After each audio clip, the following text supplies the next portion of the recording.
today we are talking about support systems and the art of not doing life alone. I think this is lucky episode number 13.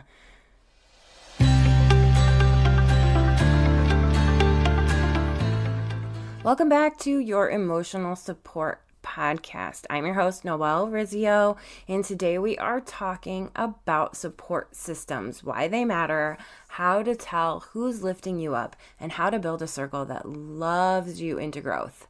So we're also going to break down why it's not selfish to walk away from people who drain your self-worth. All right, so let's get into it. Why does your support system matter? I hope that this is not a new topic for any of you and that you understand how important it is for you to have a support system. But there are those of us, myself included, that find it hard to reach out and ask for help when I need it, and have a tendency to be hyper independent and feel like I have to do everything on my own, which is not healthy all the time, and I'm here to admit that. It's so important to have those people who really lift you up, and if you were listening last week, you know about that emotional bubble wrap. It's important to have those people who help us build that bubble wrap and support us and help keep us from breaking. So, humans are wired for connection, but the quality of that connection matters more than the quantity. Okay? So quality, that connectedness, the emotional powerhouse of those connections matter more than the number of people that you have like unintimate connections with. Like, I think about this person that I knew in grad school, and she was a collector of acquaintances. And she knew a ton of people from all over the country, everywhere. And I just thought that was so cool. And I was a little envious of her because she just knew all these people everywhere. But what I really got to find out was that she didn't have like intimate quality relationships with any of these people. They were all acquaintances. They were all people that knew her and thought she was great and fun and she could party with the best of them, but she didn't have those like really great quality connections.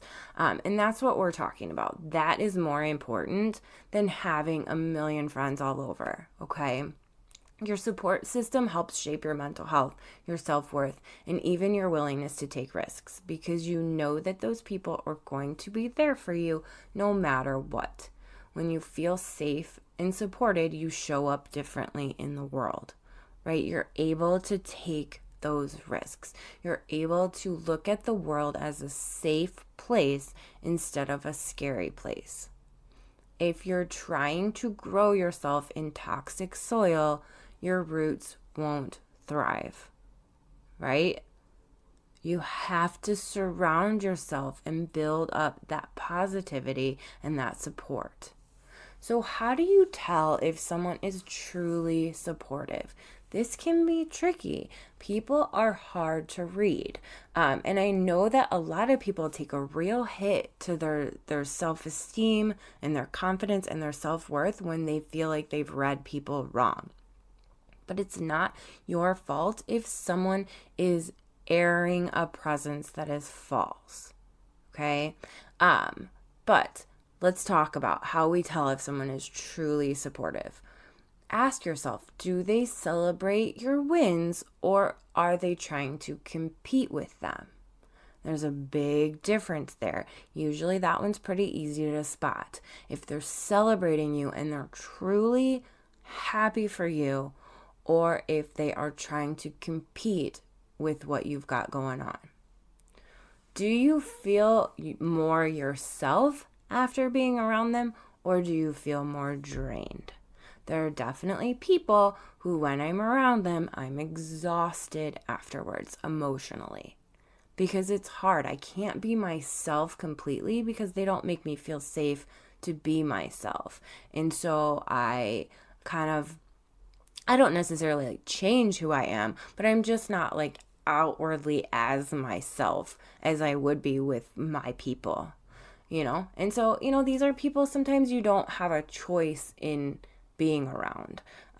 They might be people in your family or something like that, or people at work, right? And that you have to engage with, but you don't feel comfortable being your true, honest, authentic self. Okay, those aren't your people. Go find other people. Your people are people that you feel more like yourself after you've been around them. Like you feel grateful for having spent that time with them because you got to really express who you authentically are. Obviously, people who truly support you are going to respect your boundaries and your needs. If anyone is challenging your boundaries and you prevent them from doing that and they are not okay with that, they are not your people. They are not truly supportive of who you are and what you have going on. If someone is truly supportive of you, then you can be vulnerable without fear of judgment. And that is the key takeaway here. These are your best people. These are people who you can be absolutely everything that you are and anything that you are, and be your absolute 100% authentic self, and they are not going to judge you. These are my girls at work that I'm so sad that in a couple weeks I'm going to be leaving them. But these are the people that I can say anything to. We talk about poop. We talk about disgusting things. We talk about crazy, weird, wild things.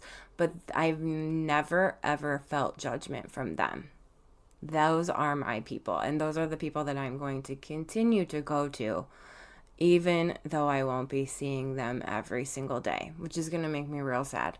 But we'll talk about that when the time comes. So watch out for subtle criticism that's masked as help. Right? Those people who kind of act like they're doing something to help or give you feedback that isn't necessarily constructive feedback. It's more just like them judging you quietly or criticizing you a little bit. Watch out for those. They can be sneaky. Relationships that only work when you're small or struggling, those are not your supportive people. People who ghost you when you start growing, don't try to reach out and try to chase those people. They're not your people. It's easy to, because sometimes those are the people that we really feel like we have a connection with, and then all of a sudden, poof, they're gone. When we start to kind of show our growth and show our worth, then suddenly they're not there. And we feel like maybe we did something, and so we feel like we need to chase them. Do not chase them. They left on their own free will because they are threatened or challenged by your growth and your worth. Let them go. Okay, so how do we build or rebuild a support system? Start with what you need. What do you need? Only you can ask yourself that. It might start out with something like emotional safety, encouragement, accountability, just unconditional support. Okay, whatever. You have to kind of make a list of what you need, and then you have to stick to it. And then be the kind of support that you want to attract, right? This is so important. You have to give to others what you want to receive. If you want kindness, you have to be kind. If you want empathy, you have to be empathic. If you want that hype energy, then you have to be that hype energy for somebody else. What you give, you get back. I 100% believe in karma. Let go of guilt when you're releasing those draining relationships, when you're not chasing those ghosters, when you're not reciprocating to those people who aren't respecting your boundaries. Don't feel guilty. That is not selfish. That is you protecting your emotional bubble wrap, protecting your sense of self-worth. And then saying yes to aligned spaces, joining a group, going to events or other things with like-minded people, even online or in person. There are people out there. Search the internet or whatever. Find people who align with what your values are. They are out there. They might not live next door to you. I can guarantee you they don't live next door to me, but they are there. Okay, build slowly and intentionally. Quality over urgency. Okay, you might not go out and find 10 people tomorrow that are going to support you unconditionally and, are aligned with all of your values. But if you're looking for them and you are being the kind of person you want to find, they will find you. They will happen into your life, okay? It doesn't have to be an urgent thing. Find one and then sit with that one person for a while. And then maybe the two of you together can find more, okay? This is quality, not quantity. You don't need to earn love or shrink to keep it. Real connection sees you and stays, okay? They will find you and they will be there for you, just like you will be there for them. All right, to wrap up, you deserve to be around people who remind you of your worth, not make you question it. Your challenge for this week is identify one person in your life who lifts you up. Text them and thank them. Appreciate them. We don't say enough how we appreciate our people. And I think that that's something that we need to change. Also, reflect on one relationship that might need boundaries or a reevaluation. And just think about that for a little while. You don't have to do anything about it, but just at least start thinking about it. And then write out your dream support team traits. Okay, write out what you want in your dream team. Who are your people? What do you want them to show you? And then become someone who matches that. Because again, when you show up like that, you're going to draw people in just like that. So today's reminder you didn't ask for but definitely need, you're not too much. You've just been in rooms that weren't big enough for your light. So go find those rooms that are big enough for your light. I am so glad you're here.